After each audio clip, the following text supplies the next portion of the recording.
کہ علاج کیا ہے، اس کا ٹریٹمنٹ کیا ہے. دل تو سخت ہو گیا ہمارا، ہم سب ایکسپٹ کرتے ہیں، میں خود ایکسپٹ کرتا ہوں کہ ہمارے دل سخت ہو گئے.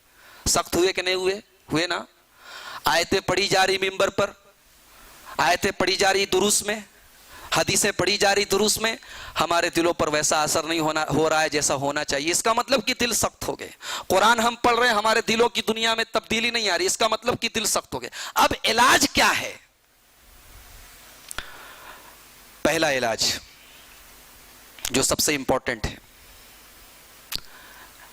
دل کو عربی میں کیا بولتے پتہ ہے؟ قلب. قلب. اسی قلب سے ایک لفظ بنا ہے انقلاب. انقلاب جانتے کس کو بولتے ہیں؟ تبدیلی، الٹنا پلٹنا. انگریزی میں اس کو بولتے ہیں ریولیوشن. تو دل، یہ جو ورڈ ہے عربی میں قلب، یہ بتا رہا ہے کہ دل پلٹتا رہتا ہے. دل کبھی ایک سچویشن میں نہیں رہتا. دل ہمیشہ پلٹتا رہتا ہے. اور دل کو پلٹنے والا کون؟ دل کا مالک ہے. تو دل سخت ہو رہا ہے تو اس کو نرم کرنے کی دعا بھی اسی سے کرنی چاہیے. اللہ کے پیارے نبی جناب محمد الرسول اللہ صلی اللہ علیہ وسلم فرماتے ہیں، صحیح مسلم کی روایت ہے، ان قلوب بنی آدم بین اصبعین من اصابع الرحمن. سارے انسانوں کے دل رحمان کی 2 انگلیوں کے درمیان ہے. یہاں پر ایک مسئلہ یاد رکھیں، اللہ تبارک و تعالیٰ کے لیے قرآن اور حدیث میں ہاتھ کا لفظ آیا. ہم ہاتھ مانتے ہیں کہ اللہ تبارک و تعالیٰ کے لیے ہاتھ ہے، لیکن ہاتھ کیسا ہے ہم نہیں جانتے. یہ حدیث صحیح مسلم کی ہے، یہ بتا رہی ہے کہ اللہ تعالیٰ کی انگلیاں بھی ہیں. سارے انسانوں کے دل رحمان کی 2 انگلیوں کے درمیان ہے. لہٰذا اللہ تعالیٰ کی انگلی بھی ثابت ہے حدیث سے. ہم ایمان رکھتے ہیں. وہ انگلی کیسی ہے we don't know, we have no knowledge. اس کی کیفیت ہمیں پتہ نہیں، لیکن انگلی ہے ہم مانتے ہیں، اس کی تعویل نہیں کرتے ہم. یہ اہل سنت والجماعت کا عقیدہ ہے، یہ سلف صالحین کا عقیدہ ہے. تو سارے انسانوں کے دل رحمان کی 2 انگلیوں کے درمیان ہے. یقلبھا کیف یشاء کقلب واحد. اور سارے انسانوں کے دل کو اللہ تبارک و تعالی جیسے چاہتا ہے پلٹتا رہتا ہے. کبھی ایمان، کوئی مومن کافر ہو گیا، کوئی غیر مسلم ایمان لے آیا، کوئی مسلمان مرتد ہو گیا، یہ دل ہی تو پلٹا. کوئی دنیا کی محبت میں گرفتار تھا، اس کے دل پر قرآن کی کسی آیت کا اثر ہو گیا، دیندار بن گیا. فضیل بن عیاض نام کا ایک ڈاکو، بہت بڑا ڈاکو تھا، اپنے زمانے کا ڈاکہ ڈالا کرتا تھا لوگوں کے گھروں پہ جا کے. ایک دن ڈاکہ ڈالنے کے لیے ایک مکان کی چھت پہ چڑھا، کہیں سے کسی قرآن کے قاری کی آواز سنائی دی، الم یان للذین آمنوا ان تخشع قلوبہم لذکر اللہ وما نزل من الحق. کیا ابھی ایمان والوں کے لیے وہ ٹائم نہیں آیا، وہ وقت نہیں آیا کہ ان کے دل اللہ کے ذکر سے پگھل جائیں، ان کے دلوں میں اللہ کے ذکر کی وجہ سے نرمی پیدا ہو جائے. فضیل ابن عیاض کے کانوں میں قرآن کی آیت پہنچتی ہے، دل پر ڈائریکٹ جا کے اس آیت نے اثر کیا. کہتا ہے اللہ آج وہ وقت آ چکا ہے، ڈاکہ ڈالنا ختم، توبہ کرتے ہیں اللہ سے سچی. اور وہی فضیل ابن عیاض اپنے زمانے کے مشہور عالم اور مشہور محدث بن جاتے ہیں. تو دل اللہ کے ہاتھ میں ہے، دلوں کو کنٹرول کرنے والی ذات وہ ہے. اللہ کے نبی فرماتے ہیں کہ اللہ سارے انسانوں کے دلوں کو الٹتا پلٹتا ہے. اس کے بعد اللہ کے رسول نے ایک دعا سکھائی، اللہم مقلب القلوب ثبت قلبی علی دینک. اے اللہ تو دلوں کو پلٹنے والا ہے، تو دلوں کو پھیرنے والا ہے. اے اللہ دلوں کا کنٹرول تیرے ہاتھ میں ہے. اے اللہ میرے دل کو اپنی اطاعت کے کاموں میں لگا دے. اے اللہ میرے دل کو اپنے دین کے کاموں میں لگا دے. اے اللہ میرے دل کو اپنے نیکی کے کاموں میں لگا. یہ دعا یاد کر لیجئے، چھوٹی سی دعا ہے، صحیح مسلم کے اندر موجود ہے. اللہم مقلب القلوب ثبت قلبی علی دینک. اللہم مقلب القلوب ثبت قلوب قلبی علی دینک. اور دوسرے الفاظ یہ ہے کہ صرف قلبی علی دینک، دونوں الفاظ ثابت ہیں. تو یہ پہلا علاج ہے کہ اللہ سے دعا کیا جائے. دوسرا علاج دل کی سختی کو ختم کرنے کے لیے اللہ کے ذکر کو کنٹینیو جاری رکھیے. اللہ کے ذکر سے کبھی اپنی زندگی کو خالی مت ہونے دیجیے. ایک چھوٹی سی دعا کی کتاب آتی ہے حسن المسلم. ایک انسان کی زندگی کے جو جنرل معمولات ہیں، کھانے کی دعا، پینے کی دعا، سفر کی دعا، اٹھنے بیٹھنے لیٹنے سونے جاگنے بیت الخلاء میں جانے کی، جو امپورٹنٹ چیزیں ہیں دعائیں ہیں وہ سب اس کے اندر، زیادہ موٹی کتاب نہیں ہے، زیادہ ضخیم نہیں ہے، وہ ہر مسلمان کے پاس ہونی چاہیے، وہ بالکل صحیح اور مستند دعائیں ہیں اس کے اندر، ان دعاؤں کو آپ یاد کر لیجئے۔ اب کیا ہے، آپ بیت الخلا جا رہے ہیں، لیٹرین جا رہے ہیں، دعا پڑھ کے جا رہے ہیں، مسجد آ رہے ہیں، دعا پڑھ کے انٹری کر رہے ہیں، مسجد سے ایگزٹ ہو رہے ہیں، دعا پڑھ کے نکل رہے ہیں، گھر سے انٹری کر رہے ہیں، دعا پڑھ کے نکل رہے ہیں، دعا پڑھ کے بیوی کے پاس جا رہے ہیں، دعا پڑھ کے کپڑا پہن رہے ہیں، دعا پڑھ کے نیا کپڑا پہن رہے ہیں، دعا پڑھ کے آئینہ دیکھ رہے ہیں، دعا پڑھ کے، یہ تمام دعائیں جب آپ کی زندگی کا ایک پارٹ بن جائیں گی تو آپ اللہ کو کبھی اپنی زندگی سے، اللہ کا ذکر آپ کی زندگی سے نکل نہیں پائے گا۔ تو اللہ کا ذکر کرتے رہیے، دل کی سختی کا علاج ہے یہ۔ اسی لیے اللہ نے قرآن میں فرمایا الا بذکر اللہ تطمئن القلوب، اللہ کے ذکر سے دلوں کو سکون ملتا ہے۔ آج ہمارے کتنے بھائی ایسے ان کے سامنے قرآن کی تلاوت شروع کر تو بولے بند کر دے یار، کیوں قرآن کی تلاوت بجا رہے ہیں، تھوڑا کوئی میوزک ووزک لگا دے، کچھ گانا وانا لگا دے۔ یہ دل کی سختی کی علامت ہے۔ جس دن آپ کو قرآن کی تلاوت میں لطف آنے لگے، لذت ملنے لگے، آپ کے ایمان کو تازگی ملنے لگے، سمجھ جاؤ کہ دل کے اندر حرارت پیدا ہو رہی ہے، دل کے اندر نرمی پیدا ہو رہی ہے۔ تو اللہ کا ذکر یہ دوسرا علاج ہے دلوں کی سختی کا۔ تیسرا علاج، موت کو یاد کرو۔ موت کو یاد کرنے سے بھی دل نرم ہوتے ہیں۔ ابن ماجہ کی حدیث ہے، اللہ کے پیارے نبی صلی اللہ علیہ وسلم اپنے صحابہ کے ساتھ ایک جنازے میں گئے۔ برا ابن عازب کی روایت ہے، کہتے ہیں کہ ہم لوگ اللہ کے نبی کے ساتھ ایک جنازے میں گئے، جنازے کو قبر میں اتارا جا رہا ہے، اللہ کے پیارے نبی قبر کے کنارے بیٹھ گئے۔ جنازہ قبر میں اتارا جا رہا ہے، اللہ کے نبی بیٹھے ہیں، فبکا، رونے لگے آپ، فبکا، رونے لگے۔ مردے کو قبر میں اتارا جا رہا ہے اور اللہ کے پیارے نبی رو رہے ہیں۔ وَبَكَى مَنْ حَوْلَهُ، آپ بھی رو رہے ہیں، آپ کے آس پاس جتنے صحابہ بیٹھے ہیں سب رو رہے ہیں، اور اللہ کے رسول اتنا روئے حتی بل لحیتہ، آپ کی داڑھی آنسوؤں سے بھیگ گئی، آپ کی داڑھی آنسوؤں سے تر ہو گئی۔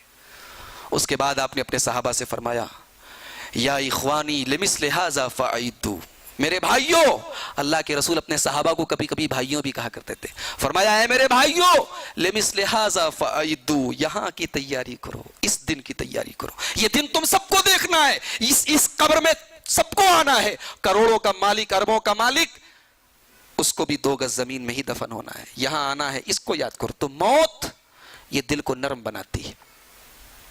اسی لیے اللہ کے پیارے نبی جناب محمد رسول اللہ صلی اللہ علیہ وسلم ایک حدیث میں فرماتے ہیں، جسے امام ابن حبان نے اپنی صحیح ابن حبان میں اور امام بیہقی نے اپنی سنن میں روایت کیا، آپ نے فرمایا اکثروا ذکر ہادم اللذات، لذتوں کو توڑ دینے والی چیز کو یعنی موت کو زیادہ سے زیادہ یاد کیا کرو، اس لیے کہ جس نے موت کو، حدیث پاک کے اگلے ٹکڑے پر غور کرنے کی ضرورت ہے، آپ نے فرمایا فَإِنَّهُ لَمْ يَذْكُرْهُ أَحَدٌ فِي ضَيْقٍ مِّنَ الْعَيْشِ إِلَّا وَسَّعَهُ عَلَيْهِ، جس نے موت کو تنگ دستی میں یاد کیا، موت نے اس کی زندگی کو کشادہ کر دیا۔ کیا مطلب؟ ایک آدمی بہت پریشان رہتا ہے، تنگ دست ہے، غریب ہے، ایسا آدمی جب موت کو یاد کرے گا تو اس کے دل کے اندر آٹومیٹیکلی ایک سکون پیدا ہو جائے گا کہ چلو جتنا بھی پریشان ہو ایک دن مرنا تو ہے، مریں گے، پریشانیاں ختم ہو جائیں گی۔ یہ موت کا تصور انسان کو سکون دے دے گا۔ اور آگے اللہ کے رسول فرماتے ہیں کہ جو آدمی بہت خوشحال ہے، موت اس کی زندگی میں تنگی بھی لاتی ہے۔ بہت جو پیسہ کما لیتا ہے، جو قارون اور فرعون کی طرح جس کے دل میں جذبات امڑنے لگتے ہیں، جب وہ موت کو یاد کرے گا تب اسے اپنی اوقات یاد آئے گی، سوچے گا یار جتنا بھی پیسہ کما لوں مرنا تو ہے ایک دن، لہٰذا کچھ دین کا کام بھی کر لیتے، کچھ اللہ کا کام بھی کر لیتے۔ تو موت یہ ہمیں، چاہے غریب ہوں ہم، چاہے امیر ہوں، ہمیں بگڑنے سے بچاتی ہے، ہمیں غلط روٹ پر ڈالنے سے بچاتی ہے، لہٰذا موت کو یاد کرنا بھی بہت بڑا علاج ہے دل کی سختی کا۔ نمبر 4، چوتھا علاج، قبروں کی زیارت۔ قبروں کی زیارت، درگاہوں کی نہیں، وہاں سے دل کی سختی دور نہیں ہونے والی، قبروں کی زیارت۔ اب ذرا حدیث سنیے، اللہ کے پیارے نبی فرماتے ہیں، مستدرک حاکم کی روایت ہے، کنت نہیتکم عن زیارت القبور، میں نے تم کو قبروں کی زیارت سے منع کیا تھا لیکن اب اجازت دے رہا ہوں، اب پرمیشن دے رہا ہوں، فزوروہا، قبرستان جایا کرو، قبروں کی زیارت کیا کرو۔ کیوں؟ فَإِنَّهَا تَرِقُّ الْقُلُوبَ، اس لیے کہ قبرستان جاؤ گے، قبروں کو دیکھو گے تو دل نرم ہوگا.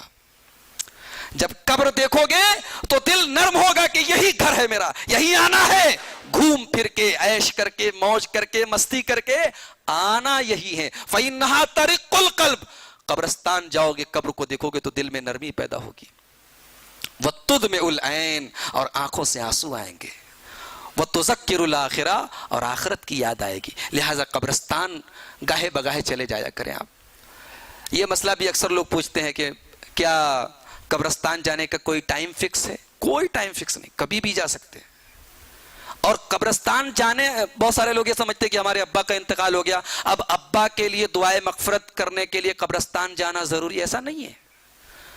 آپ اپنے ابا کے لیے، اپنی ماں کے لیے، اپنے بھائی کے لیے دعائے مغفرت کہیں سے بھی کر سکتے ہیں. قبرستان جانے کا ایک ایکسٹرا فائدہ یہ ہے کہ آپ وہاں دعائے مغفرت بھی کر سکتے ہیں اور ساتھ میں موت کی یاد بھی آپ کو آئے گی. تو قبرستان کی زیارت، قبروں کی زیارت، قبروں کے پاس جانے سے بھی دلوں کی سختی دور ہوتی ہے. 5واں علاج دلوں کی سختی کا، قرآن کریم کی تلاوت. قرآن سے عظیم کون کتاب ہے؟ یہ وہ کتاب ہے کہ جس کے بارے میں اللہ نے فرمایا لو انزلنا هذا القرآن على جبل لرأيته خاشعا متصدعا من خشیت اللہ. اگر اس قرآن کو ہم نے کسی پہاڑ کے اوپر بھی اتارا ہوتا تو تم دیکھتے کہ پہاڑ بھی اللہ کے خوف سے ریزہ ریزہ ہو جاتا، چور چور ہو جاتا. اس قرآن کے اندر وہ پاور ہے. دل کی سختی کیا ہے؟ پہاڑ کو چور کر سکتا ہے. دل کو نرم کرنے کی صلاحیت اس قرآن کو پڑھے تو صحیح، ہم اس قرآن میں غور تو کریں. قرآن ہم لوگ پڑھتے ہیں ایک مذاق کی طرح پڑھتے ہیں، ایک فارمیلٹی کی طرح پڑھتے ہیں. کبھی ہم قرآن پر غور نہیں کرتے کہ ہمارا رب ہم سے کہنا کیا چاہتا ہے. جس دن ہم قرآن پر غور کریں، یقین ہے مجھے کہ ہمارے دلوں کے تالے کھل جائیں گے. جیسے موبائل ہوتا ہے نا، موبائل آج کل زیادہ تر لوگ اپنا موبائل لاک رکھ دیتے ہیں، لاک کر دیتے ہیں، پیٹرن لاک بنا دیتے ہیں تاکہ بچے کھول نہ پائیں، کوئی کھول نہ پائے. پرائیویٹ چیزیں ہیں ہماری. دلوں پر بھی لاک پڑا ہوا ہے. اور دلوں کا پیٹرن کوڈ کیا ہے؟ دلوں کا لاک کوڈ کیا ہے؟ قرآن کریم کی تلاوت ہے. اور یہ بات بھی قرآن سے پروف ہے. افلا یتدبرون القرآن ام علی قلوب اقفالها، کیا تم لوگ قرآن پر غور نہیں کرتے؟ اس کا مطلب کہ تمہارے دلوں پر تالا پڑا ہے. یعنی قرآن پر غور کرتے تو تالا کھل جاتا. تالا پڑا ہے قرآن پر. قرآن لاک، دل پر تالا پڑا ہے، دل لاک ہے. دل پر قرآن کا اثر نہیں ہو رہا، حدیث کا اثر نہیں ہو رہا. اس کا مطلب کہ دل لاک ہے. اور اس لاک کا لاک کوڈ کیا ہے؟ اس پیٹرن کا پیٹرن کوڈ کیا ہے؟ قرآن کریم کے اوپر غور کرو، تدبر کرو. تو قرآن کی تلاوت بھی یہ بہت بڑا علاج ہے دلوں کی سختی کا. اللہ نے فرمایا سورہ زمر کے اندر، اللہ نزل احسن الحدیث کتابا متشابہا مثانیہ. اللہ نے ایک ایسی کتاب اتاری ہے جو دنیا کی سب سے اچھی کتاب ہے. متشابہا، اور یہ ملتی جلتی کتاب ہے. پورے قرآن میں آپ دیکھیے آیتیں ملتی جلتی ہیں. حافظ لوگوں کو یاد کرنے میں سب سے زیادہ پرابلم وہی ہوتی ہے جہاں ملتی جلتی آیتیں. اب آدم علیہ السلام کا واقعہ سورہ بقرہ میں بھی ہے، اسی سے ملتا جلتا سورہ انعام میں، سورہ اعراف میں بھی، اسی سے ملتا جلتا سورہ کہف میں بھی ہے. ہاں، تو ایک جیسی آیتیں قرآن میں بہت ہیں، متشابہات. تو ہمارے جو حفاظ ہوتے ہیں ان کو یاد کرنے میں وہی سب سے زیادہ محنت کرنی پڑتی ہے. ان کو یاد کرنا پڑتا ہے کہ یہاں کیسے ہے، وہاں کیسے. تو قرآن سب سے اچھی کتاب ہے، متشابہہ، ملتی جلتی ہے، مثانیہ، بار بار پڑھی جانے والی کتاب ہے. 5 ٹائم کی نماز میں ہم لوگ کتنی بار پڑھتے قرآن کو؟ کبھی دل اکتاتا ہے؟ نہیں. کبھی دل بور ہوتا ہے؟ نہیں. بار بار پڑھی جا رہی. تقشعر منہ، ذرا لفظ پر غور کیجئے قرآن کے. تقشعر منہ جلود الذین یخشون ربہم، اور اس قرآن سے ان لوگوں کے رونگٹے کھڑے ہو جاتے ہیں. تقشعر، رونگٹے کھڑے ہو جاتے ہیں. کن کے؟ الذین یخشون ربہم، جو اپنے رب سے ڈرتے ہیں. جس کے دل میں رب کا ڈر ہوگا، جب قرآن پڑھے گا، جب جہنم کی باتیں آئیں گی، رونگٹے کھڑے ہو جائیں گی. جب اللہ کا عذاب کا ذکر آئے، اللہ کے عذاب کا ذکر آئے گا، رونگٹے کھڑے ہو جائیں گے. ثم تلین جلودہم، ثم تلین جلودہم وقلوبہم الی ذکر اللہ، اور قرآن کے ذریعے انسان کے چمڑے کے اندر بھی اللہ کا ڈر پیدا ہو، چمڑا بھی نرم ہو جاتا ہے، رونگٹوں کے اندر بھی، انسان کی باڈی کے اندر بھی اللہ کا ڈر آ جاتا ہے، اور انسان کے دل کے اندر بھی نرمی پیدا ہو جاتی ہے، انسان اللہ کو یاد کرنے لگتا ہے۔ تو